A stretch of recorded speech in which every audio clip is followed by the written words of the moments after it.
Hello, beautiful people. Welcome to another Stuck in the Middle podcast in collaboration with My Central Podcast. It's a book club review, and in this episode, we'll be talking about. Well, we'll be reviewing. What's this? My Miss book, "Feeding the Soul," because it's my business by one and only Tabitha Brown. Said it right. Wow. Anyways, I'm your host, Uncle AK, and with me is my good the ladies, my good readers. I'll start with Mane. How you doing? How you doing today? I'm good. I'm good. It's hot, but I'm okay. Where you at?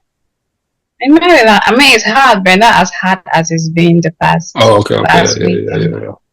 July 4th is coming, so you guys, I hope everybody has their air conditioning suit. If you're going outside, please make sure you wear your own because it'll be very hot. But yeah, Nora, how you doing? Hey guys, happy Saturday. I'm great.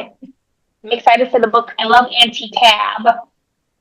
Yeah. So wait, can you guys hear me? Okay, I'm using these headphones today, so am I okay? Cool. Um, T, how you doing? That's my business. Wow. Like we're gonna start this one today. All right, Barbara, how you doing today? I'm wonderful. Happy Saturday, guys. Happy Saturday, happy Saturday. Let's get into it. T, you're gonna start this one since this is your business. When you close the book, right? Let's get first impressions. When you close the book, what was your first impression? What was your first impression as you finished the book and you closed it and you sent it to like. I think that was the most light-hearted memoir I have ever read. Um, yeah, Very lighthearted. it had struggle. It had hard times. It had good times in it. But the way it was written, like other books, we've read books that, there's the dark part where you're done reading the book, the dark part stays on your mind. That was not this book.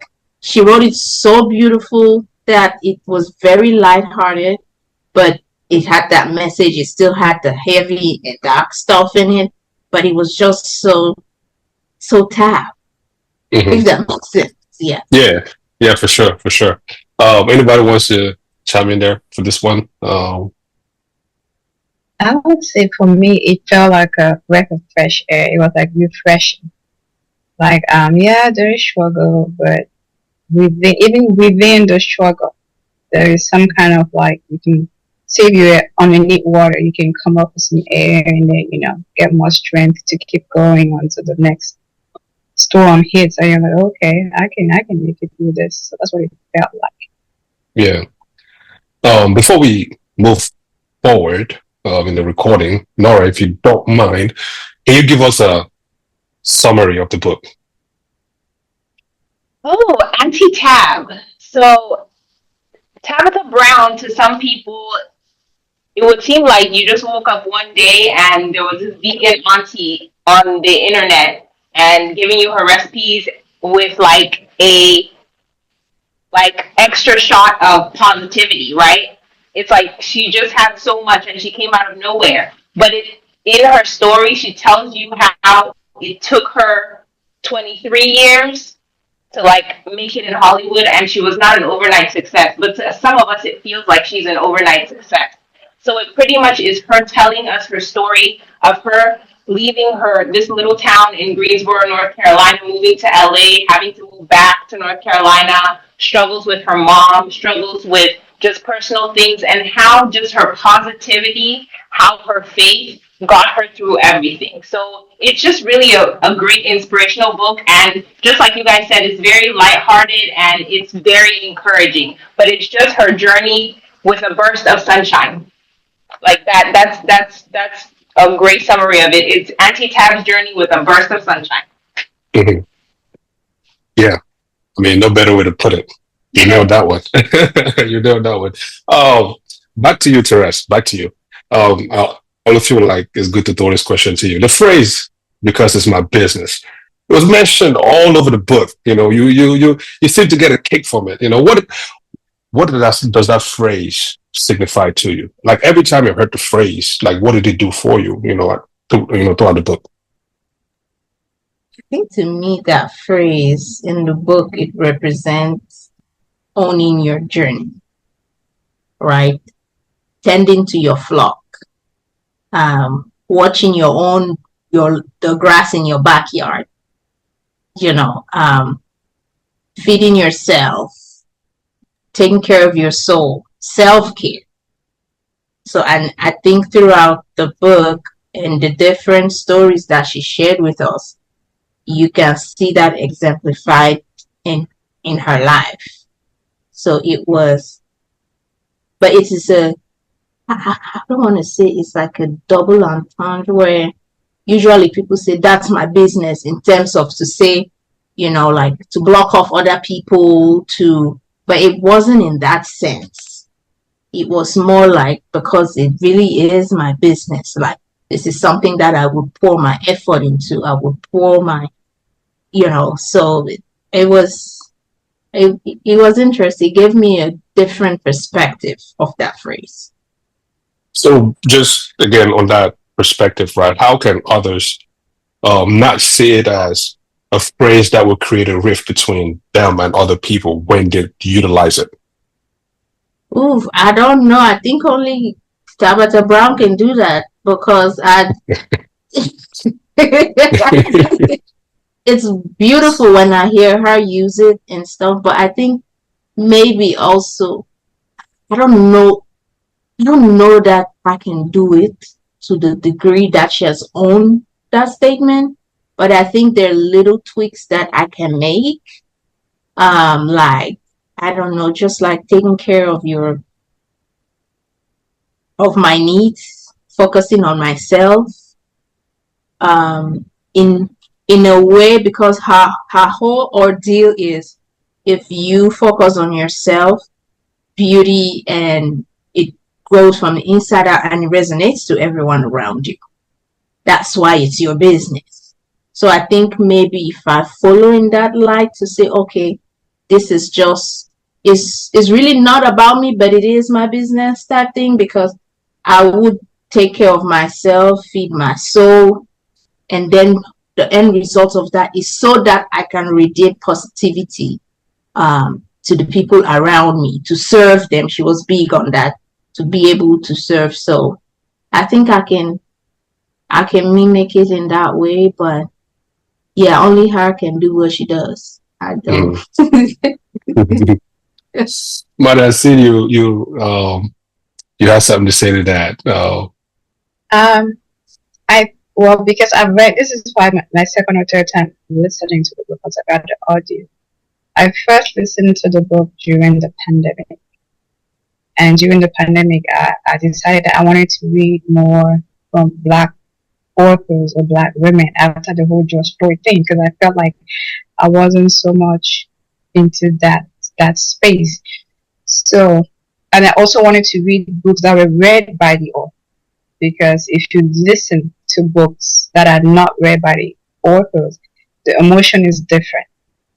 So I feel like she reading her own work, it was more personalized. So you could sense that because that's my business, was not coming off as, oh, you mind your business. But it was coming more off as kind of like intent, like, I care about you, but you need to be able to care about you enough to do whatever you need to do. So, and also because we have read or listened to the book, or we can make that statement with people who have read or listened to the book, and then it will not be taken as a cut off thing, like, okay, you go over there, me go over here. Because when he said, because that's my business, it was funny to us, because we are hearing it from a certain context. But from somebody who hasn't read or listened to the book, and then you make that statement there, it may seem like, oh, you go over there and mind your business. So that's kind of how I see it, hear it. Nice. Okay. Let's switch gears a little bit. think not the last one, but the one before, we spoke about imposter syndrome, if I'm not mistaken. What recording it was, but in this book, she talks about peeling off layers, right? Kind of kind of feel like imposter syndrome to me ish. So, Barbara, you has there been a time, right, where you felt like you had to, wear a mask, and what did it feel like, peeling that mask off and just being you? Scary. It's scary because when I was listening to her, having to peel that mask is just you being your authentic self. And we often cannot control people's reactions or response to who you are or the things you do. And so what she explained is that you shouldn't care per se. What it is, just be you. And the people who are going to love you are going to love you. And the people who are not going to love you are not going to do that. She explains it throughout her entire journey in Hollywood, from when she started to when she got sick, and then she took off the mask and she became who she is, and she's where she is right now because she just decided to be her. So she did mention it in the book that it's a scary step to take for anybody, which it is for me. I would say example is just a day-to-day, my day-to-day living, right? My personality, I have a very, I don't say bubbly personality, how I am. But when I meet people who don't know me, if you meet me, first off, a lot of people tell you I'm stern because I don't talk. I have a very straight face sometimes. And so it's unless I start talking to you, get to know me, that you see who I am truly.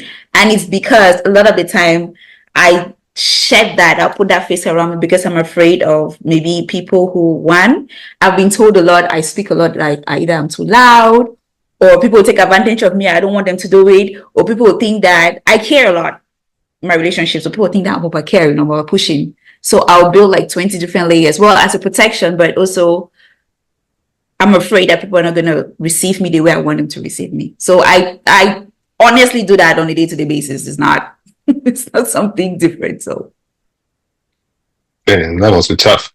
Laura, the center theme of this book is about her 23-year journey, right? In today's to success. In today's society, that instant gratification, right? TikTok success, like, hey, I made it, like that. Everybody wants to get to it so quick. You know what I mean? Like we came from a pandemic where we had like, what am I even going there? That's all past. But to you, in today's like society with all the gratification, right? This book, do you think that this message will be received by the millennials, right? Like how do you see this message received? You think people want to wait 23 years to get this gratification that she's talking about in the book? I wouldn't want to wait 23 years to get that. But I think there's people who are living fake lives who don't even want to think about what she went through, right? And then there's people who, if they've lived a little, and they've experienced things that they had to work for, and then they saw like the fruits of their labor, they would totally understand what she's talking about, and they would be like, it's okay to really have to work hard because all the blessings come from the journey and not the destination. So I think it's really hard for, I guess, everybody, like before it used to be millennials were the worst, but now it's like, oh my God, Gen Zs, it's crazy. But I can personally, I can relate to the fact that it just took her a long time because I've been a pharmacist for 10 years now, but it felt like it took me forever to finish pharmacy school. And then I finished pharmacy school, and then it took me forever to pass my license exam. So the journey was crazy to me. But when I finally made it, and then I'm on the other side now, and it's been 10 years, I'm like, wow, that was a breeze. But just like she said, when she got sick, when her mother got sick, when you're in the trenches, it really feels like the worst thing ever. But she also mentions in her book how you have to keep working while you're waiting for the things to happen. So in everything that she had to do in the nitty gritty, when she finally got to the other side, she had learned so many things, and she had gotten to a place where it's kind of like you can do it again because you become so strong. Like I'm working retail pharmacy right now, and when people come ask me questions about random things, I'm just like talking like with the back of my head. I can just do 1,000 things at once, but it's because once upon a time I was crying over passing an exam and I was stressed out about like, oh my gosh, what, like, why do I even have to take this test over? So I think in today's society, because of also social media, like everybody just wants quick, quick, quick, but quick, quick, quick doesn't last.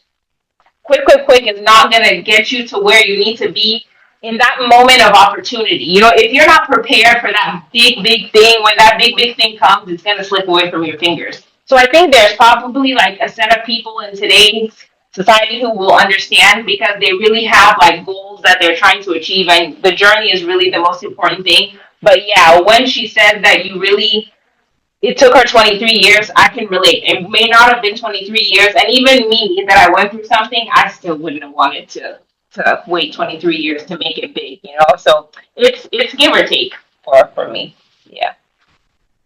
Can I add to what Nora said? So I don't know if we're probably gonna jump into this, but I think her whole book was the 23-year period. A lot of people did not know.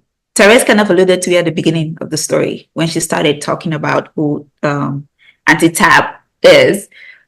People see her, a lot of people still think she's just a overnight internet sensation, that she just woke up and during the pandemic she blew up. And so this book, I think, was her saying that, no, I did not. I have been doing this for 23 years, and sometimes it takes 23 years for you to get in there. So her entire book, if you can tell, she was patient. She trusted God. She ran away from God, went back to God, refused to submit to God, submitted to God, and eventually got the blessings that God had promised her. God gave her a dream, which she says is in the book, that her mother once asked her when, because her husband was not very, when her husband, she sees she's giving all these elaborate dreams, her husband was looking at her with the bombastic side, as us Africans would say, like, what are you talking about? This makes no sense to me. But I thought she'll get very frustrated and it caused a lot of friction in her relationship. However, when she was speaking to her mother, which is a very wise woman, a lot, they say a lot of your older people do not see things that see things that you cannot see. Asked her that why is she upset that God gave her the dream and not her husband, which is where that statement said, it is your business, honey, so you have to work for it. So her point was, your whole goal and what she's trying to tell us is that you have to pour into it. For example, if I'm telling Therese that this is what I'm supposed to do, it's not Therese's job to understand what it is. It's Therese is not obligated to support me, but they gave it to you, so you put the effort in it and worked. And she worked and kept just reassuring her husband, this is what I'm supposed to do. And her husband was lucky enough, she was patient or blessed enough to have a man who said, okay, I'm going to support you. And she got to where she was. So the entire process was, to a lot of people, it seems like I just blew up, but honey, I did not blow up. It took me 23 freaking years of hard work. And it was a journey too with God for me to get to where I am right now. And so it's not that easy. It's not. So I just wanted to add that. Yeah. And within journeys like that, you also have to understand that not everybody will make it, not everybody will make it with you. Or the way she say, not everybody can go with you. I don't know who wants to take this one, Tia or Mane. I don't know if you have a response to this, but one of you can take it. How do we navigate the difficult process of moving forward when the people we love cannot or won't support our vision? Can you repeat that one more time? Yeah, like in the book, right? She emphasizes that everybody cannot go with you, with your journey. So how do you, or how can we navigate those difficult moments when, you have a vision and you can see, and you see like, the pieces, you see how everybody fits in it. And the people that you just know, they have that willpower to help you in this. Don't see that vision. Like, how do you navigate those moments? Do you let it go? I said, man. You start by crying. Right.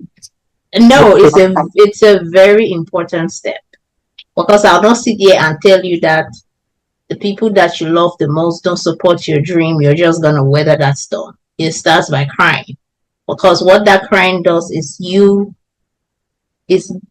releasing some of that tension from you, right? So you can think clearly. For me, I've been in a position like that, and it's tough. I would say that what helped me was just deciding to focus on myself. I had to, and this might not have been the healthiest way, but it was the only way I saw to get me out of it. I had to convince myself that people have their lives, and as mundane as that sounds, is what I had to tell myself. Because sometimes we have people in our lives and we get caught up, right? Because we have this thing and they should be in God. Now, I'm not saying that if you have people in your life, don't pay attention to them. I'm not saying that by any means. But like I said, it is what I had to tell myself to be able to face it. Otherwise, I was just hung up on nobody's helping or nobody see this. So I had to tell myself, these people have lives that I am not a part of. I wake up every time I want to think, but why is this person not helping? And why is this person not seeing this? I wake up, I go to the mirror and I tell myself, this person has a life going for them that I am not a part of. And like I said, there might have been a healthier way. I'm still to find it. But that was my method. Gotcha. Adding to it, the part where she said, God gave you the vision and not them, that resonated with me a whole lot. And when you asked that question, it triggered something in me because that's how I became an occupational therapist. When I discovered the profession occupational therapist, I did not even know who they were, what they do, and how much they earn. All I knew was my youngest brother, who was born with a developmental disability, was getting occupational therapy in school. And his lifestyle changed in the sense that he was able to do things that we did not think he would be able to do. At that time, I was majoring in pre-pharmacy. I was in community college doing pre-pharmacy because my family believed that pharmacy is, what successful people do. And I had started reading other people's books just to get an idea of how people process life. So I could hear them that they wanted me to be successful. Their idea of success was becoming a pharmacist, so I majored in pharmacy. But deep down within me, I did not feel a connection to a profession. So I knew that I was going to get into a profession that is in healthcare, but not in the hospital or dealing with medications. Growing up, I hated hospitals and medications, and I still do to this day. So how did I discover occupational therapy? I was like, okay, God, reveal to me what I need to do. And because I love to read, I was reading my youngest brother's school report, and I saw occupational therapy. I went to Google, I Googled it, and once it came up, there was a sense of peace that this is the thing. But I did not know anybody who had been one. There was no one in my immediate or extended family occupational therapist. So I could not explain to my family that this is what I wanted to do. So I quietly went on the journey to become an occupational therapist. While they were asking, oh, how is your farm card going? Have you applied to pharmacy school? And I was like, oh, yeah, I did. And it got to a point where when I knew that it would eventually come out, but it would not come out for me. And I think in one book recording, I said, the imposter syndrome thing. I purposely failed the the pharmacy tech course because the plan was, you be in pharmacy tech, you be a pharmacy tech while in school becoming a pharmacist, so it'll be easy. So purposely failing that meant I could tell them that, I'm not good at this, and I failed the thing. I failed the pharmacy tech. I failed it. I did not try for the PCAT, but I liked that. My GPA did not allow me to go to school. So long story short, there is this deep feeling and there is this deep knowing that sometimes you cannot explain to people. And when I first listened to the book, as she said, God gave you the vision and not them. And the other thing she said was, I listened to an audio by Miles Monroe. I don't know if anybody knows that he passed away. Where he literally said, what the shortcut of that video was, God will give you the vision, but He will not give you the plan. Because if He gives you the plan of how you would get there, you would tell Him that, oh no, you don't want it. And the truth is, my journey from when I heard occupational therapy to becoming one, just talking about it is getting me all emotional. But yeah, it wasn't easy, but I felt like it was tolerable because I felt like I was being called to do it. But when I was in pharmacy, pre-pharmacy, pre-community college, the slightest teacher doing anything would just piss me off. And I'd be like, oh, I don't even like this thing. I don't even like this thing. But in grad school, I went to a predominantly white school. I had my work being used as an example for other students to follow, but they did not identify the student because I was a black student in a white school. So all these little things, my work, yeah, all of that. So that whole journey, which I really don't talk about, but reading these books and hearing all sorts of people's stories, I'm like, okay, it makes sense. And that's why other things, when I get, I don't know, messages or I hear whatever I hear, I'm skeptical about who I share it with, because I know that this person will hear me, or this person will be like, you can't do it, you can't make it, and blah blah blah. So it's this book is very kind of like readable, I would say. Yeah, that's a perfect segue to jump into another, topic that might hit home. She mentioned somewhere in the book that she had to forgive the person who raped her, right? She says holding that grudge was holding her back. To you guys, anybody could take this. What does that story teach you about forgiveness being a gift we give to ourselves rather than something we do for others? I mean, with the way she explained the forgiveness, right, is that you're doing it for yourself. Even though you forgive the person, does not mean you have to let the person back in your circle, into your life. Like her case specifically, the guy who raped her, acted as if it did not happen, and then she herself had not processed it. And I actually know a few people, she didn't process, she just shut it off. So it just so happened at that point that when she got to that point, she did not realize that she had all these pinned up emotions. It wasn't letting her see what God wanted to see for her. It wasn't letting her do a lot of things. And when that man just reached out, that was just a breaking point for her. But however, she did forgive the man. She moved on, but just the man has no access to her. Like, she had to do that because to him, if he is just like, if let's say God forbid she sees an obituary for this man, she's like, oh, okay, that is just like anybody. Oh, may he so rest in peace. She can say that wholeheartedly. Before, she was like, yes, thank you, Jesus. So it's a different reaction.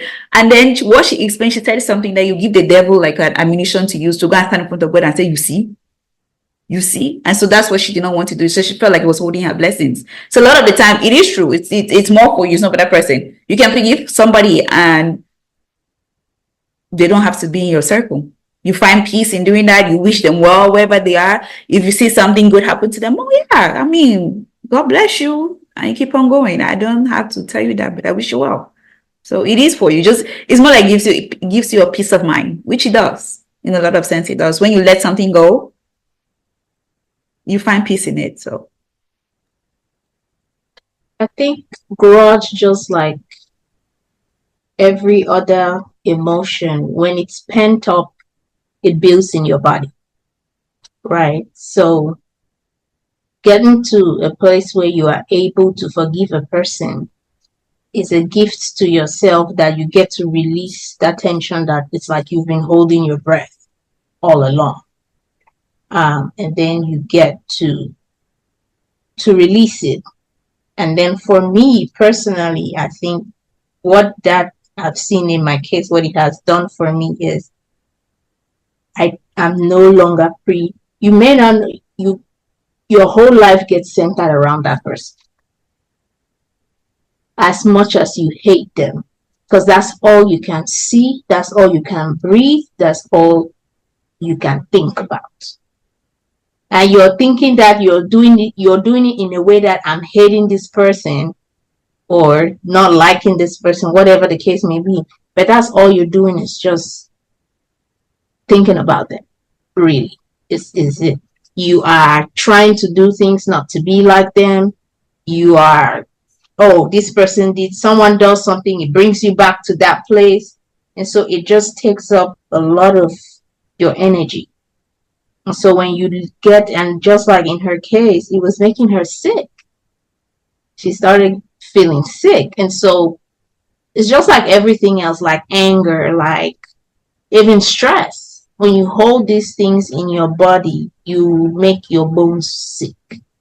And so getting to forgive a person is kind of healing for yourself.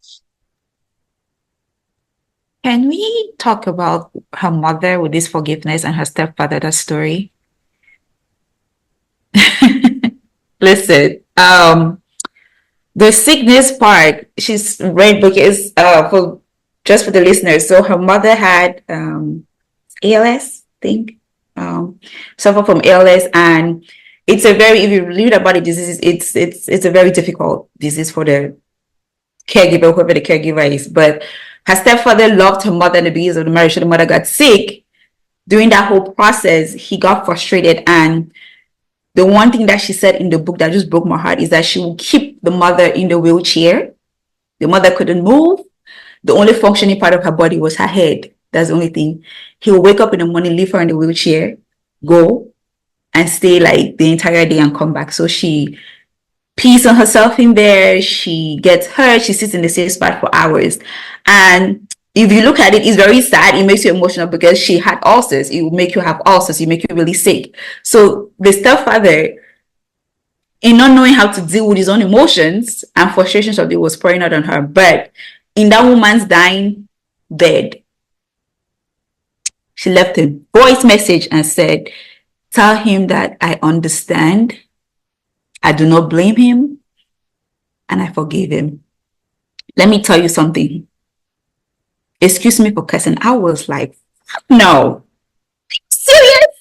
I was livid. I had to go back and re-listen to what she said. I said, okay, Barbara, process it. Which Auntie Tab, in all fairness, had the same reaction I did because she still did not understand. So I didn't feel bad when I listened to her. She said the same thing, that she just couldn't understand how another human being would do something to another human being. So she listened to what her mother said, that when you forgive somebody, right, you tend to see where they were coming from. You try to understand that point of view. And in her mother's case, she understood. She tried to see, put herself in the husband's shoes. And because she was able to understand, because through forgiveness, she was able to understand where the man was coming from. So she just let the man, she said, I'm going to leave you and let God handle it. But the issue is that, so because she did that, so she felt peace. And she tried to reach out to the man would not reach out to him. So the man got sick. Why? Because he could not forgive himself. He had held that guilt inside for so long, and they had tried to reach out. They were not reaching. He wasn't just responding. That when he eventually decided to forgive himself, he got better. That story is, I don't even know the words to put, but it's a little bit touchy for me because it's a very difficult situation for any human being to forgive. If we just describe, just hearing her describe users, but it teaches you that when she says forgiveness, it gives you peace. It makes you. It's like it gives you the opportunity to see where God wants you to go, the things God wants you to do, the blessings that He has for you. It truly does, because she had to get to that point to be able to give. It's like she forgave the man, gave herself peace, but in her forgiving the man, gave the man peace, and the man got better. And to her, for what she explained, she said she feels like that was what God was trying to lead her to, because she had held up and that so much pinned up anger for so long, and it created a rift. And they truly did love their stepfather because he was a good man. He loved their mother. It just, life got in the way, and and she said it was the devil that was causing it, so it's okay. And her mother said she took it as, it was something she said, that she could not hate the man because to her it was the devil that was using her to make her either hate God or feel like God was not there in her life or something of that sort. And it's a very powerful message. It is. So I just want us to talk about that. Okay. I had a question when I listened to that part. My question was it easy for her to forgive because she was dying? Because, for me, if she had recovered back to a point where she could walk, would forgiveness have taken longer? Because I feel like when we are in a stage of life where it's gonna be the end. Like, I think that's the same condition Tuesday with Maury, the guy in Tuesday with Maury had. So when I got to that part, I tried to pause the book and I was like, I'm not saying that she should not have forgiven him, but it sounded like the forgiveness came way too easy. Now, I'm not saying that she should have dragged out the forgiveness but the way that she sounded like she wasn't offended, she wasn't pissed. And I'm like, did she feel that way because it was like pointless, because regardless of being pissed or not being pissed, she was gonna die anyway. But yeah, that's the question that came to mind when I listened to the podcast. Regardless of how he processed his feelings, he could have at least sought some kind of help to come help him at home while he's out in the streets doing whatever he did. Because as someone who works in healthcare, in nursing homes with senior citizens, the protocol is to wait shift every 2 hours, because that's how most people end up getting sores. And for people who cannot wait shift, imagine being in the same position. Or say, for those of us who are able people, when you fly, when you take a flight that is more than 3 hours, when you get up, how do you feel? You feel your butt muscles or your bones and all of that. It's funny. It's unpleasant.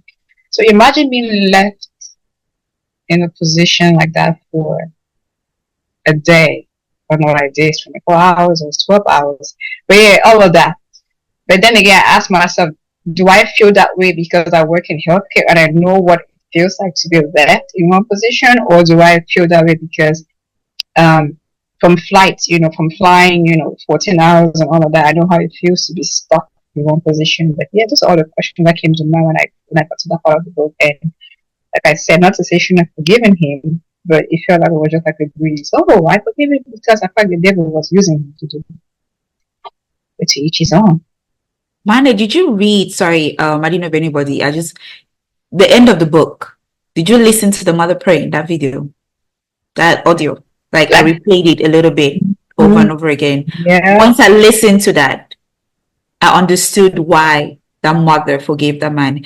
It was not anything. That woman trusted God so much that she got to a point in her life and said, you know what? If I'm dying, I already know it's coming, so I'm going to live the rest of my days happy. She chose joy, she chose peace, and she chose happiness. That's why she was able to do it. It's not that it was the Holy Spirit working that woman. When I heard that woman pray, oh Jesus. But that's why I say that. Was it easy because she was dying? Like the guy Tuesdays with Maury. Yeah. So I don't think it was easy because it took her a while to get to that point. I think Tabitha, the Auntie Tab did say it. It was not something that automatically got to it. It's at the end of the mother's life that she said she had forgiven the man. It was not at the beginning. The woman is not a stick. We're all human beings. There's no way in hell that woman did not feel like you will question God. You remember Joe? You will question God. Tell me what I have done. Like this, I am here already. What kind of punishment is this? But I think she's already depressed. She's already such a dark place. I don't know. I'm just assuming.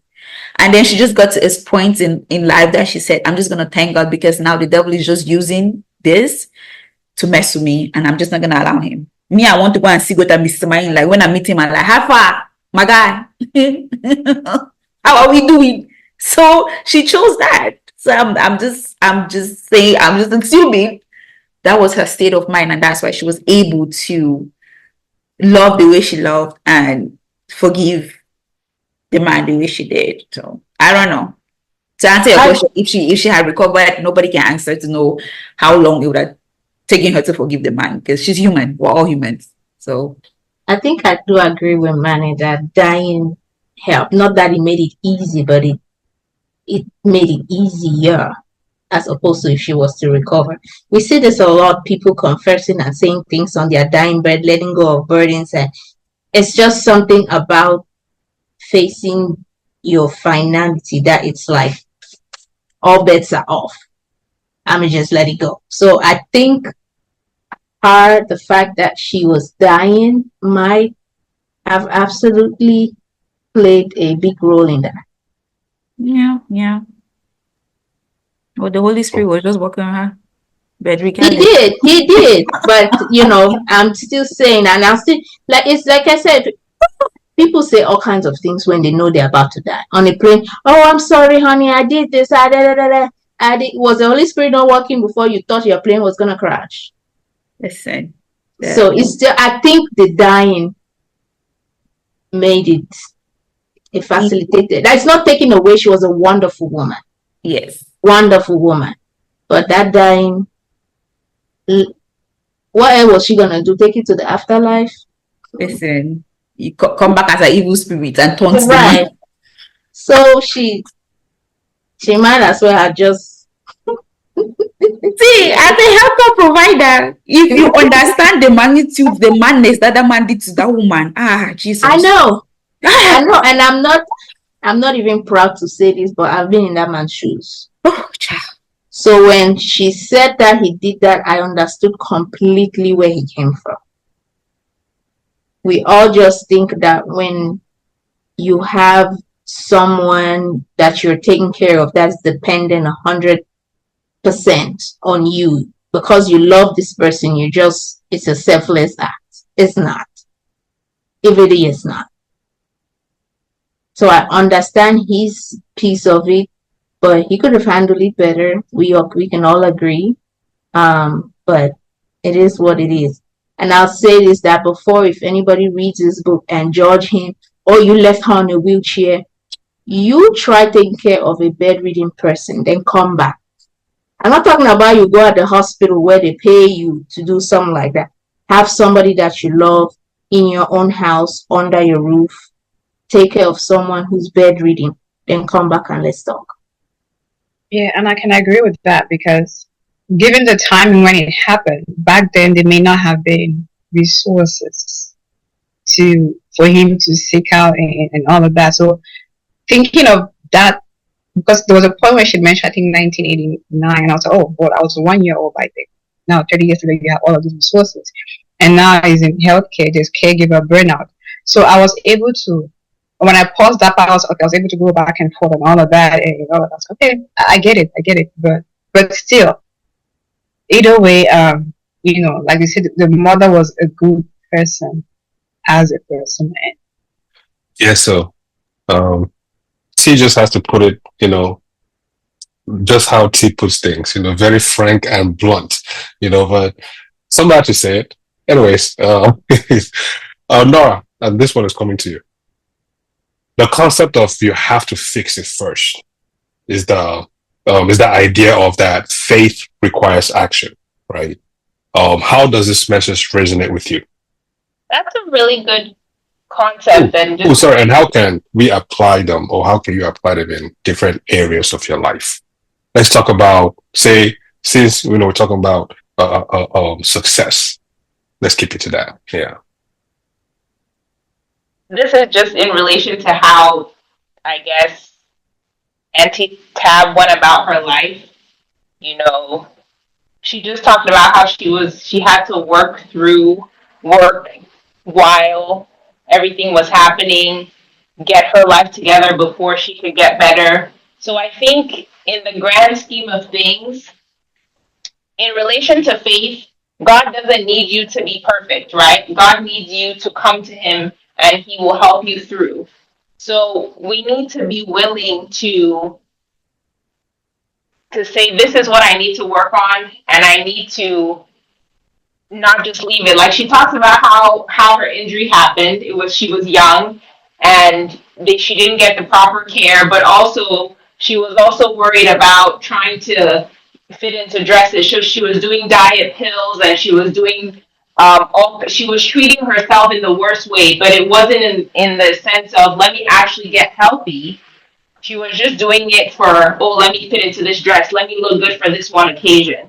So now that she was able to be like, okay, my goal is to be healthy, I'm going to eat right, I'm actually going to work out. You know, you can't just say that, oh, I'm gonna fix it out all of a sudden. She talks about how she really didn't like working out, even though her doctors even had said, oh, maybe you should try strength training. It could actually help with your back. It wasn't something that she thought about. But in order for her to fix what was going on with her, she actually had to trust, that God has something in store for you. This thing that you've been dealing with for your whole life, there are ways that it can get better. So, it was her trusting in the fact that she watched that documentary, and switching to vegan, it completely switched her life, and then actually adding in that training. So we don't have to come perfect, but in order for us to fix what's going on, we actually have to acknowledge that there's a problem. And with Tab's faith, everything that she had been through, pretty much just trusting that God has a purpose, God has a plan for her.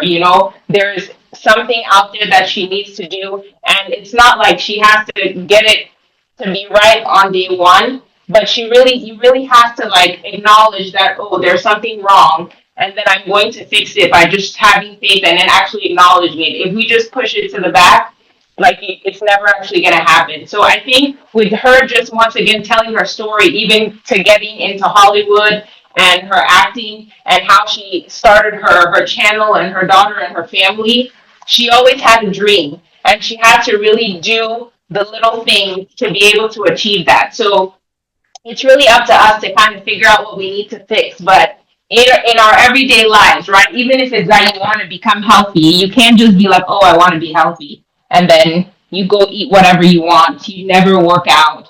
If it's saying that whatever dream you have, it doesn't have to be perfect on day one.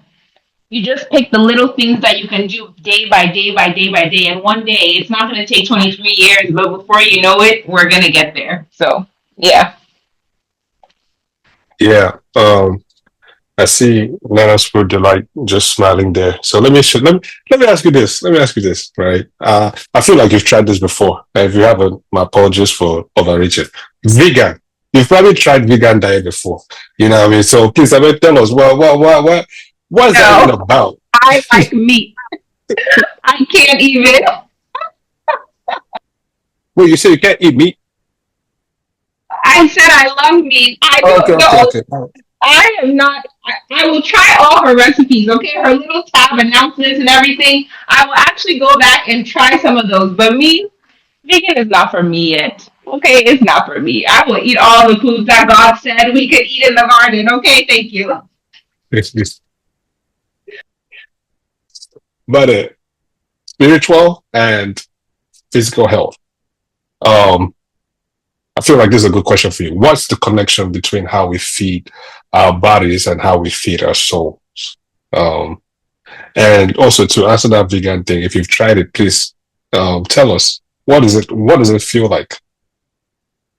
I haven't tried it yet, but because and the reason why I haven't tried it is because the first year of me being an occupational therapist, I picked up a patient's chart.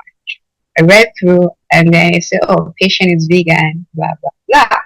So my perception of vegan was that they are skinny and they are healthy. So my question was, what is a vegan person doing here? This was way back in, it's like graduated 2015. So this is 2015, 2016.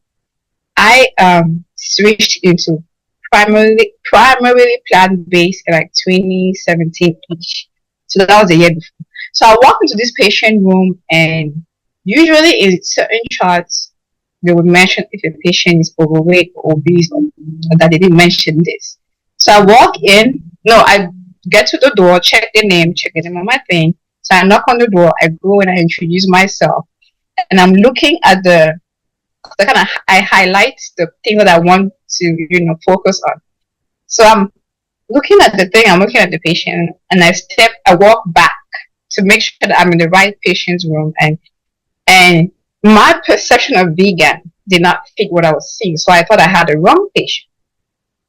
So I went back to get like a, because in the in the computer chart they have pictures, but it's just like here. So depending on the angle of which the picture is taken, you cannot really see much. And then sometimes, depending on what building I'm working in, the lighting might not be the best, and blah blah blah. So I told the patient I'll be right back. I went back. So long story short, the visual representation of what vegan was is not what I thought. So I felt like vegan is just a marketing term, which it really is just about marketing term. So because of that, I felt like, I don't think vegan is for me. I don't think vegan is as healthy as they make it sound, because it's more like a marketable term. But there are raw vegan people who are healthy. So to answer that first question, I haven't tried vegan and I don't plan to. But the recipes Auntie Tab has, I may out of curiosity try it, but personally, I don't see why you should fry fruits. Like, why? Fruits are supposed to be eating as they are, but I think she had like a peach something where you would slice it and then fry it in butter. For what? That's her business. So I was like, okay. So now back to, yeah, people will fry fruits. If that's your thing, enjoy it. But when you put it in heat, you destroy the nutrients. It's meant to be eaten as is. So whoever does whatever they do, that's their business. So back to the connection. The second question was connection between spiritual feeding and physical feeding. Yes, there is a connection because our minds play a role in our physical health. So what you feed your mind will reveal itself in our bodies. If we don't if we don't work on our mental state, our bodies will. There was a quote I came across that said, if you don't, what you suppress in your mind will express itself in your body. And as much as social media markets a lot of how we look physically, fit, six pack, and blah blah blah, if your mind is not well, your body will feel it. And the thing with all this six pack thing, especially for women, is that some women, which I think is only now happening, is that they tend to share that you have to put your body in a certain state, which kind of alters it hormonally to look the way they look physically. And truth is, if your body is naturally what it is as a woman, your body will look and feel different every cycle of the month because our hormones are like that. So, like Auntie Tab says, feeding the soul, because that's my business. Like she was saying, because she was trying to fit into Hollywood's mindset of whatever it was, it came out in it. She felt it in her body. But then when she changed the way that she fed her mind, which the mind can be the soul, the spirit, and all of that, her health took a better turn. So in as much as, physical health is marketed to be better, mental health is really the priority because you can't see it. You cannot look at someone and be like, oh, their mental health sucks. But we can look at someone physically and assume that, oh, they are perfect, but they are not perfect. Meanwhile, something is cooking up inside waiting to explode. All right. I think we get into that fun part of the recording where we get to talk about our favorite quotes in the book, like Mena said. So I guess you can kick this off. Our TSA, Tabitha Service announcement. What's your favorite from the book, and why did that resonate with you? There are actually a lot, but the one that I can think of off the top of my head is something along the lines of not just living but thriving. I can't remember exactly how the quote came out, but But it relates to another quote I like that says, some people might just be existing instead of living. I think something of that sense. So if you're just existing, you're just going through life like, oh, somebody said this is how life is supposed to be, and you're just wallowing through. But if you're really living and thriving, you're taking the best of the journey and not being stuck on what you want the destination to look Nice. Barbara, what's your Oh, I don't know if it was a TSA, but is she says every day you wake up means you still have work to do. It was in, I think, part 21 when she said you gotta let it go. It stuck with me because I have a bad habit of I'm a hold. So she said, listen, if you wake up in the morning, it's a blessing God gave you. Okay, you have work to do. So whatever you're holding on, I'm gonna need you to let it go. Because the things in life that she said, or something she said, we stress over things, you pray about something over and over and over again, and then it's still not happening. So you have to just, time does not wait for you. In a 24-hour period, you got 24 hours, right? Once you lose that 24 hours, you can't get it back. It's gone. So you have to make use of it. You have to pour good energy on it. Don't harbor onto it and have all these negative feelings. Or this person did not talk to me. Or this, listen. Yeah, you're alive. You're above ground. So it's a blessing. You got to let it go. I was like, all right, okay. That's not for me. But there was something else she said. It was funny to me. Do you guys remember in the beginning of the book as chapter 1, she said the richest place in the world is a cemetery? I was like, damn. Okay. All right. Okay.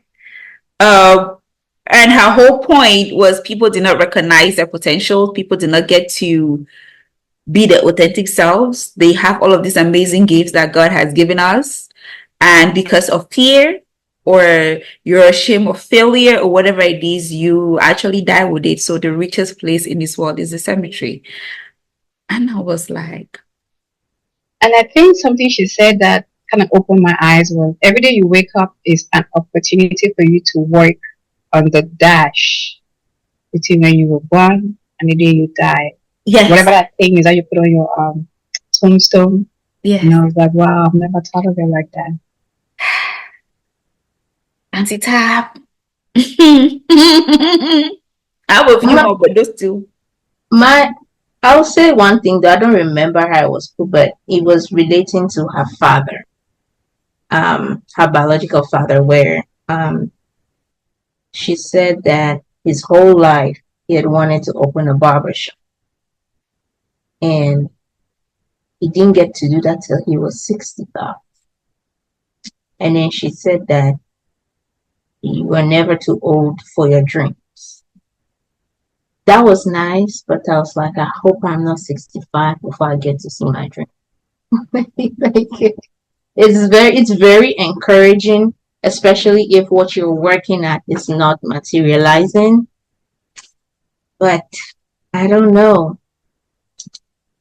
That whole family, they have a gift of perseverance. Yeah, that I'm gonna need some of that. Maybe I'll have to go vegan to get it. I don't Don't do it. I'm just I think my favorite one for her is it's like the part where she talks about like leading with gratitude, and just pretty much everything that you're doing. You know, like if her talking about how there were days when she would get up and even though like her back was still hurting, you know, she would put on the dress, she would go to work, and it's not that she wasn't in pain, it was just that the pain is a little less today, but she still had dreams that she was achieving. You know, it's really, really easy. It's a lot easier for you to be able to push forward to achieve the things that you want when you realize that you have already even come from a better, like you're already in a better place than where you were before. You know, so if you're always grateful and there's something that you can be like, wow, you're thankful for this thing because you prayed for it and it came, and there's something else that you're praying for. If you stay in that state of gratitude, you can just achieve a lot more in that state of gratitude. So I think that was like something that kind of how I try to live my life, but it was something that really reminded me of just how she's doing. You know, her pain is still there. She tells us, you know, that it's gotten a lot better with like her diet change and her working out more, but it's just her knowing that it used to be a lot worse. So she can do more now because it's gotten a little better. And every day, you know, she's able to just strive and do some of the things that she's dreamt of all this time because she is grateful for how far she's come. Yeah. Nora, can I add to what you just said? That lead with gratitude. I kind of mentioned this earlier, but the prayer that she played of her mother praying at the end of the book, that, I don't know, it touched me so much because the mother was sick, and I think it was towards the end, and in the beginning of the prayer, all you heard the woman say was, "Thank you, God, that I'm here. Thank you that I went to see where my baby lived. Thank you for this. Thank you for that. I am grateful and I bless, I glorify you." It was all thank you and thank you and thank you.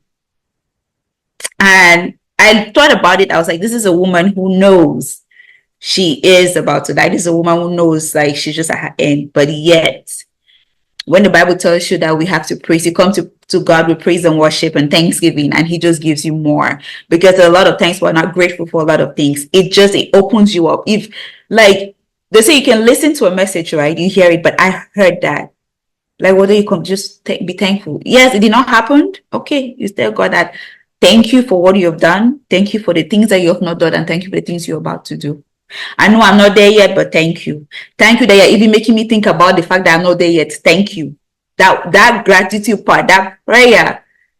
I feel like if you feel like something, you go and listen. If you listen to that prayer, it's like, whoop. It's not that you should forget whatever it is. It's just like you say, listen. Yeah, the same God. When she said she listened to that prayer, she said God was the same God yesterday, today, and God forever. You haven't changed. Your promises still come to pass. So just keep saying thank you. And when you tell God, thank you, thank you, thank you, He will eventually say, all right, what's up? All right, okay. You have buttered me enough. Let's do it. It's just, I don't know. It's just, okay, sorry. See, me, I have mixed feelings with that. What you just said now.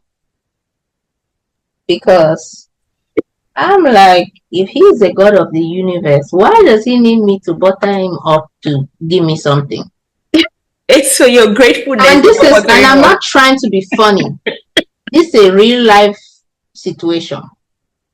And I'm not saying that we will not be grateful when because in church they tell us just be thankful and then God will give you this. And then on the same breath they tell you that God will give you what He will give you. In the same breath is whatever God has in store for you that you will get. So is it me thanking Him to get it, or is what He's giving me? We need to pick and decide so that I know what I'm doing. Do you understand? So I'm not saying that the gratitude doesn't help, or it helps put things in perspective for you and all. But I don't know. It's something that I'm dabbling with. And when I heard it in the book, I was like, okay, that's not, because you can still thank God and you will not get the miracle. Her mother still died. We all that thank Him. I think there's a lesson for every single person. There are some people out there who are ungrateful. So ungrateful. They need to learn to be thankful. There's people who are born with a silver spoon and they have all that they need anyways, and they still feel like they're empty, you know? So I think in all those things, it's for someone. I don't think there's that one person who is like, God's gonna give you what God's gonna give you. Be thankful all the time. X, Y, and Z. Like I think the Bible applies to all of us in this sense. And Therese, I get what you're saying. Yeah. And maybe the thankfulness for you is gonna be for this season. Like in this season, you just need to be grateful more because you're being a little shallow, girl, and you need to be thankful.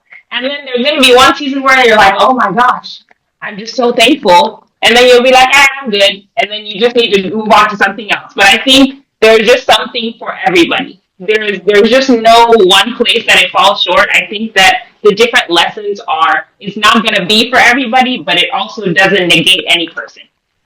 So let me add to that. Like, so if you listen to Tabitha's story, right, with the thankfulness, her mother passed away, but our parents are alive. I can have a meeting here with everybody here. You guys are my friends. It's a blessing. I read a story literally when I finished listening to that book, right? It brought something to perspective because I went through Instagram and I was scrolling, and there was this young chef who had worked so hard. She just said she was going to take a nap, and her business had flourished. She took a nap and never woke up. The fact that, to me, yes, to me, it brought it to fair when they said, in every situation, right? As Nora said, there's a lesson from there. The fact that I went to sleep, as she said, I woke up in the morning, is that God is telling me that whatever you did not get to it, this is another opportunity for you to fix it. It may not go the way you want it, though. It may not go the way you want, but the fact that I have that opportunity, it's always the opportunity. You have the opportunity to do it. Versus the woman that went and slept, I didn't know that she doesn't have the opportunity. She gone. I do have it. I'm here, and I can still wake up and say, okay, Papa, I walked. The $2 that I walked, I can go and buy my boo boo some Starbucks, or I can splurge on my knees, or I can do something. I can enjoy it. So it's everybody. It comes to you, like it hits you differently. It hits you differently, but where you are, I can guarantee you, T, a lot of us have been there. A lot of people are there. The question is that, God, I can praise and thank you, but why is this still not happening? Why am I still standing here where a baby girl over there is shining, but she's not praising you as much as I'm praising you? But every day, 5 o'clock, I'm like, I am spraying in tongues. I am not shaking. So we all have those thoughts, which is, I think, is good. No, don't get me wrong. It's not like, I think I get what you all are saying, and that's the general. I get the gist of it. You know what? It would just take long. It will not. A lot of people do resonate with you. It will not. Actually, it will not. So I'll tell you this. Now it's not the destination, it's the journey. But that journey is going somewhere. Right? You're just not in an arbitrary journey. That journey is supposed to head somewhere. This book, this woman had 23 years she was working on her dream every step of the way. Her father working on his dream every step of the way. Then he didn't have his shop till 65. 65. And then you hear in the book, she says, oh, all that was worth it. I don't know. I don't know that it was worth 40 years of somebody toiling. Or do you get my points? You guys get where I'm going? Now everything they have learned and that's good. That's not. There would have been a less stressful way to teach them those things in life, in my opinion. Now, this is me crying on behalf of the bereaved, because they seem to be fine in the book. But it's just me as a reader reading it. Like, how can you do all that? And then at the end you say, to me, it's not, it was just, I don't know. To me, it's just, why would somebody just suffer like that to come and get something that they need? See, there was something and then she said that it was worth it. I don't know. It just rubbed me a little some kind of way like that. Baba, 1 second. Baba, 1 second. Let Mane go, and then you can go after that. Okay, I'll go back a little. So I think following from what Nora said, something I learned when I experienced a medical malpractice is God can handle your emotions. You can wrestle with God. I think Jacob in the Bible wrestled with God. So I have learned to wrestle with God, express my deepest confusion and all of that. And then flip the page and be like, okay, this might really suck, but there are other things that I have that other people would give anything to have. So for me, I feel like it's a wave. You know, you cannot stay stuck in what is not working. Because in the midst of what is not working, there are other things that are working where you're not putting so much effort in. It feels like it's coming effortlessly, but for some people, they might need to put a lot of effort in it to get it. Now, over to her dad achieving his dreams at 65. If I remember correctly, there is not enough context into when he started desiring to have a barber shop that he ended up getting at 65. Was it always a thing that he was working at, or is it something that he woke up when he was 40, 50 and decided that, oh, I want to own a barber shop? But for her own story, we know that she had been working at it for 23 years. And there is something I read in the book that said, God gives you certain things at the time that He gives you, because if He gives you before you can handle it, it will crumble you or you would lose it. So, for some people, it may have taken more than 23 years to get to their dream. For some people, it may have taken less. It's just that the journey is different for different people. So when I listen to people's story, I don't listen to it in the sense that, oh my God, because it took them 23 years, it's going to take me 23 years. It could take me less. It could take me more. Our dreams are not the same. But that doesn't take away from the fact that another quote I read is, your feelings are valid, but your feelings are not facts.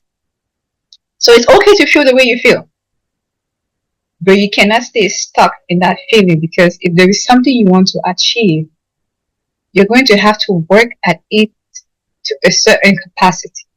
And then if there are certain goals that come to you at certain stages in life. I did not know about occupational therapy until I got to this country. I was 19. It came to me at 19. Some people, their dreams or their goals of becoming whatever they want to become, I would say for millionaires going back, it may have come younger or later. Because now if you ask any Gen Z and other gens, they're like, what do you want to be when you grow up? Everyone wants to be an influencer. But it's in their time, they have all the technology, they have chat GPT, they have AI. It may work for them in 23 years or less. But for us going backwards, we have to look at it differently. But yeah, I totally agree with you when she says 65. I'm just like, okay, but by 65, I want to be tired. By 65, I'm not looking to achieve a goal.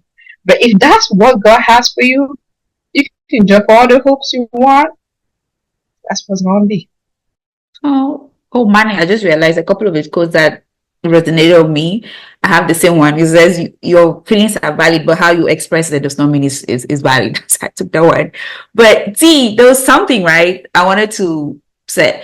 Yes, she did mention it took her 23 years and her father 65 years, but there's something else very important that she said. She said, I hope it doesn't take you 23 years to realize your dreams. It took me a long time. Manny kind of touched on that. She said our dreams are very individual. It's different for each person. God has a different purpose for a different plan. So she did say it. I hope it doesn't take you 23 years to get to that point, to the point where I am. It's a shorter. So whatever plan God has for you, whatever He wants you to go, you can pray and say, Papa, I know it's 23, but I might need you to hasten it. It has worked. The Bible says here, you can hasten your blessings to come to you. It has worked. So I don't think it's not impossible. He's a God of impossibilities, right? So I'm like Morgan Freeman. It took him, his first big break came at 51. That man's big break came when he was 51 years old. I look at where he is right now. The man is his 80s, that is, but he's making the money. So each of our journeys are different, right? We take different paths and God has different places He wants us to go. But you're feeling that conversation is very important. And if you want to, you open that phrase that you made, you want to sit and have a conversation with a lot of people. I'm pretty sure even Auntie Tab, she was like, oh child, I can tell you that she probably has had conversations with God that we don't know about, that she just did not say it because those are her private, it's her business with God. It does not concern us. So I'm guarantee you, we all wake up in the morning and you ask God every morning, like, okay, hold on now, let's talk. Something is not adding up. 2 + 2 is not adding up here. Let's talk. We all have those moments. So she just didn't tell us in the book. So we don't know. At the tail end, sometimes for some people, it's unfortunate, but that destiny was meant to toil the soil. till they die. It's just the honest truth. It doesn't matter how much they toil, they will die toil. So just keep digging. For those who, will dig and see gold, well, my brother, please share with me too. Anyways, in conclusion, let's hit some conclusions here. I think, I don't know how much we're doing time, but in conclusion, after reading this book, what is one concrete action you feel inspired you to take a better feeding your soul? Work while waiting. Just because you have a dream doesn't mean it's going to drop from the sky. Okay, put in the work. You're even doing the work. Some people dream and then the dream just balance in the air like that, like, building castles in the air. So are you even doing the work? That's, yeah. For me, I'll say to not be ashamed to put yourself first, because that's my business.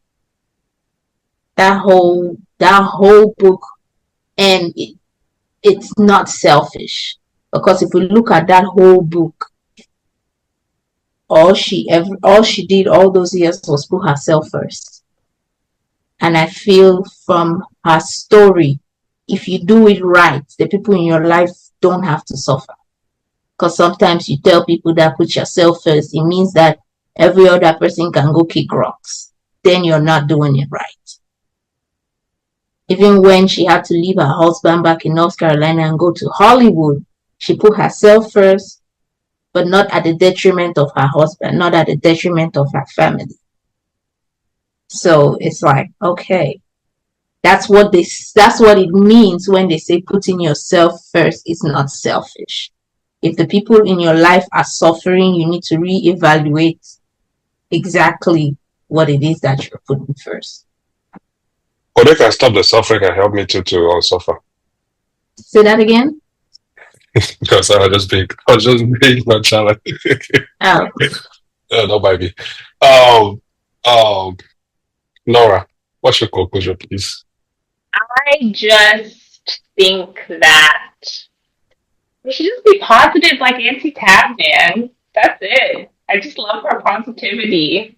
I'm not I always don't have the energy for that. that's what I was gonna say. I'm not always gonna be up there, but child, I'm just gonna remember her positivity whenever I'm like rolling in my bed and I'm like, I can't do it today. I'll be like, maybe tomorrow. We'll get like Auntie Tab tomorrow. So there's another day. Just keep hope alive. That's it. And I like her vibe on Instagram. Whenever, because I don't always go watch her videos or anything, but whenever she comes on, she has this inviting, calming, soothing.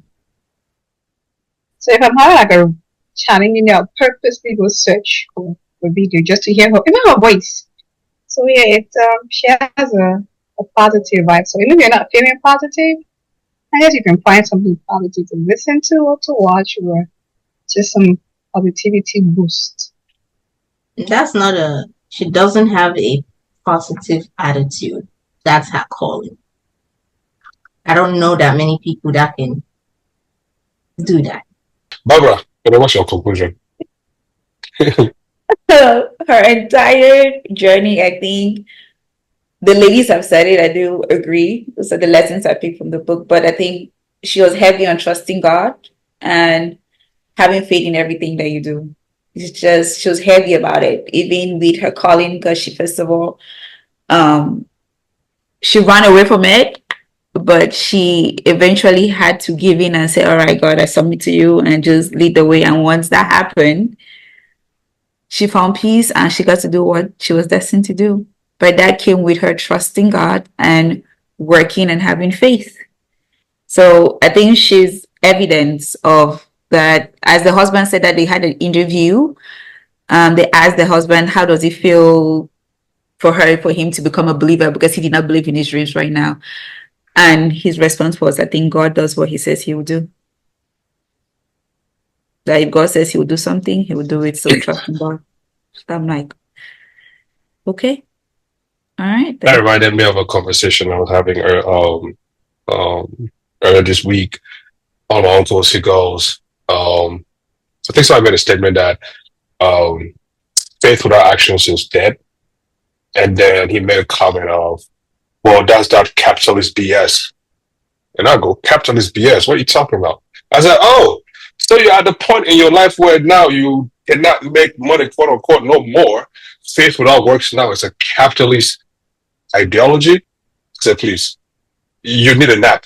Go and take your nap because clearly your brain need to function well. You know what I mean? Like, I'm not saying that you can only give with money, right? But I'm saying that you need that.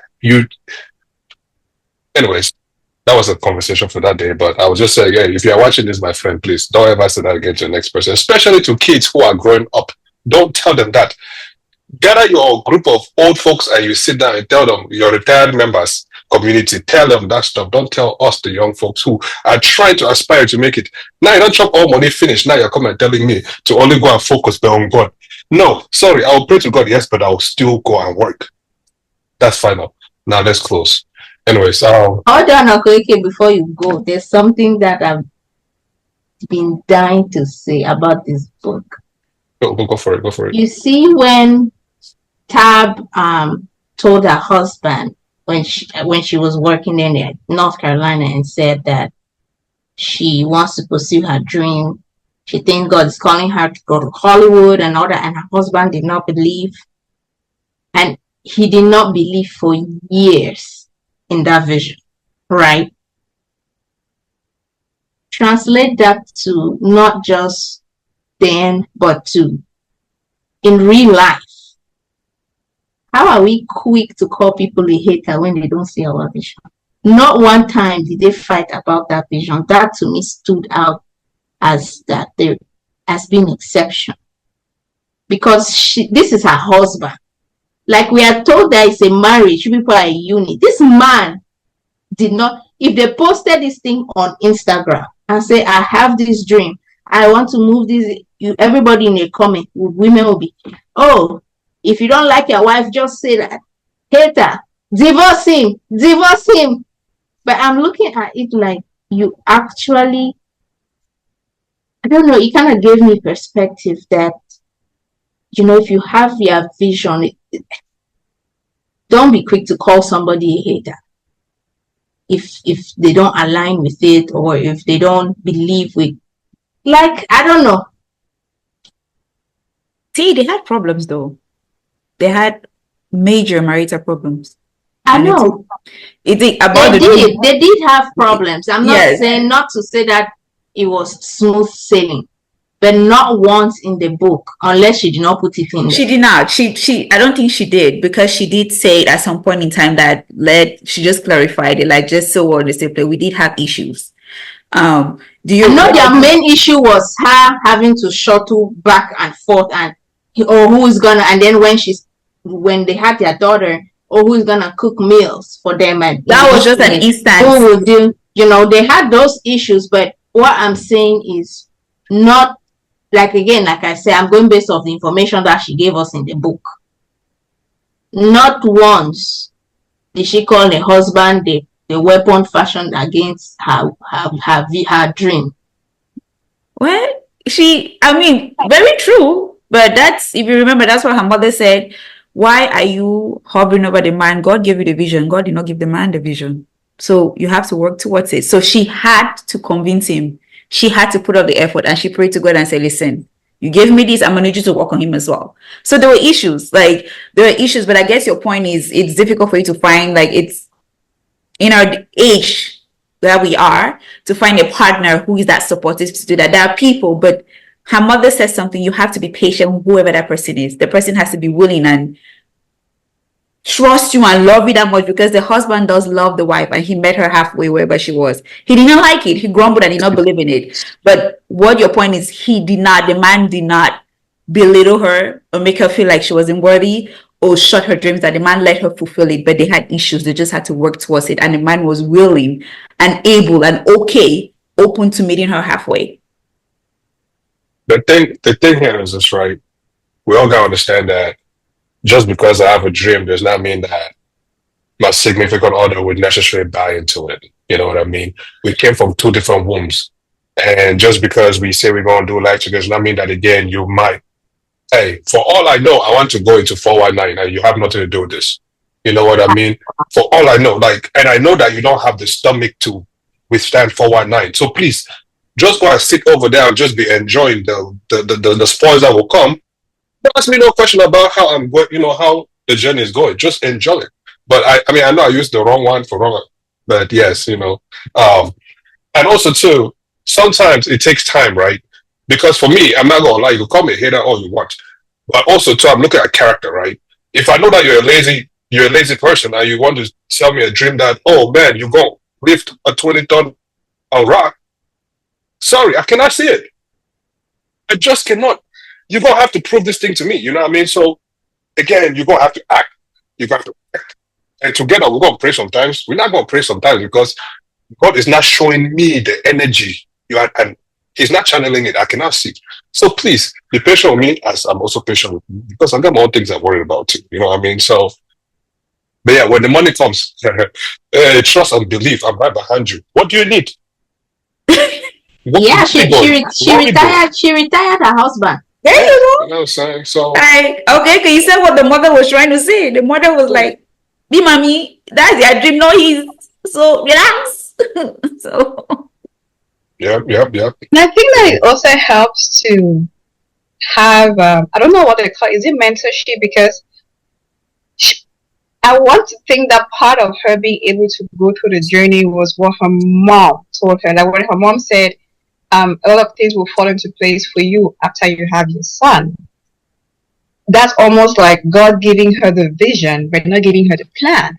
Mm-hmm. So that if life gets rocky, you can remember that, oh, this person told me this. But then it also depends on who told you, what they told you, and how they told you. Because some random person, it may also work that way. It can just walk up to you and be like, oh, God told me, blah, blah, blah. But then you also have to have some kind of discernment to know that this is what it is. Or you may also need to have the dream in your heart. And then when somebody tells you this, it's something like it's confirmation. It's not like it's just falling from the sky. So I think that a lot of, her mom's input into her journey kind of helped her, go through her journey. And that's where that spirit of discernment comes in, to be able to listen, hold that, and apply that in life. You know what I mean? Yeah, for those who... Because there are two instances. I think the first instance where she moved to California and then had to move back, but the dream was still there. Then it got to a point where she was like, okay, she's going to move back whether her husband wants it or not. So you see these two times in the whole journey was one time she was okay with falling back in order to spring forward. But one time she said a thunderous voice woke her up and she was like, you know what? Whether you're with me in this or not, I'm going to go back and forth. And the husband was like, okay, no, I'm going to go with you. So it's all about your connection and your relationship with God and your communication and all of that. So it's a pretty good book. Like I said, I listened to, even this time, I listened to it like 3 times. Just like had it on replay. When it was done, I just played it again. Like I said, her voice was so like soothing. I know, right? Show of hands. Who loved her voice, and then show of the other hand who did not like it. I read, so I didn't. Oh, okay. I had to take breaks. But I like her voice in social media, so I can watch her, and I like her voice. I listened to her on social media, right? I was about to say I listened to her on social media, right? But I realized that because I can multitask. When I'm busy, her voice just annoys the living daylight out of me. I cannot. So I literally had to listen to her when it's not a busy time of the day for me, where I can work on my computer and it's not very intensive. I can listen to if you give me a romance book or any book, that's perfect. When I'm like under pressure, they calm me. But her voice was not calming me. It was either I was just like, okay, I cannot listen to right now with Auntie Tab. I'll be right back. So I was like, yeah, I kind of liked her voice, and at times Is that extra positivity? Yeah, it was not doing it for me. That might have been crazy. I went somewhere a couple of months back, and I brought her up, And I had two of my family members that were like, "Oh my God, I hate her. I can't stand her. Why is she so always happy? That's not even real life." Jeez. Like, there are people who Good genuinely Lord. don't like her positivity out there. There are some people who can't stand it. She always There are happy. some That's diabolical. That's diabolical. But anyways, this was such a great and beautiful conversation, y'all. Shout out to all the other folks who couldn't make it today. Sorry, I'm drawing blanks right now, but you know yourselves. Anyways, we've touched on in today's episode, we've touched on the freedom of authenticity, the tenacity required for our dreams, and the liberation of forgiveness, and the power to put actions to our faith. Yeah, so again, let's repeat this. Action without faith is dead. It cannot be repeated, they emphasize as much. Please remember that. Anyways, this book is a true guide to joy. So as we wrap up, to all our listeners and watchers, a call to action for today, this book is first, to get your hands on the book, Feeding the Soul, get your hands on it, buy it. The book audio, you can buy from Amazon. You can ask us to, borrow the copy if we have a hard copy because, we're done with it, but again, get the book. It's a very, very good one. If you're about positivity, if you're about joy, you're about that longevity. Man, damn, I can't even put that word. Wahala. That 23 years that she waited. Wahala, I can't even say that word. Now I'm embarrassed. That 23 years she waited. If you feel like your own weight, if you feel like your weight cannot, end anytime soon, or you feel like you've been going at it for so long, man, this book is for you, man. Pick it up, read it. Hopefully you can find that thing, that you need to keep you, going. So, I found my own. Hopefully you found your own. I'm not saying everything in there is good for you, but at least you could take one or two things which resonate with you. So, and then secondly, follow her journey online, which I would do, to join the positivity. So yeah, and thank you to Mane, Barbara, Nora, T, for such a great conversation. Bringing out all this. You guys are getting very comfortable and sharing more. I love this. The vulnerability in this space is great. I love it. So thank you all. Until next time. Wait, whoa. What's our next book? Babs, you're the only one who hasn't picked the book yet. You got one? Not at the moment. Okay, then we'll go with Mane's Dream Count by what's that? Chia. I actually have Chinua. I wanted to say Chinua Achebe. What is it? That book is long, bro. It's a long The book book. is long, man. It's long. You don't want This it book is anymore. long. It's a long book. This book is a long I mean, one. It's actually a long one. I can give you a shorter one, but yeah. I just had questions for Auntie Chia. I'm like, Auntie, nah, the book is not adding up. And she says, what, non-fiction or is fiction? It's not giving. But anyway, I can, if nobody else has a book, I can get a shorter Do you want to think on it, Babs, and drop it? Yes, if we can, yeah. Okay. Drop it ASAP so people start seeing what they are reading. Yeah. Don't do no 10 hours of it.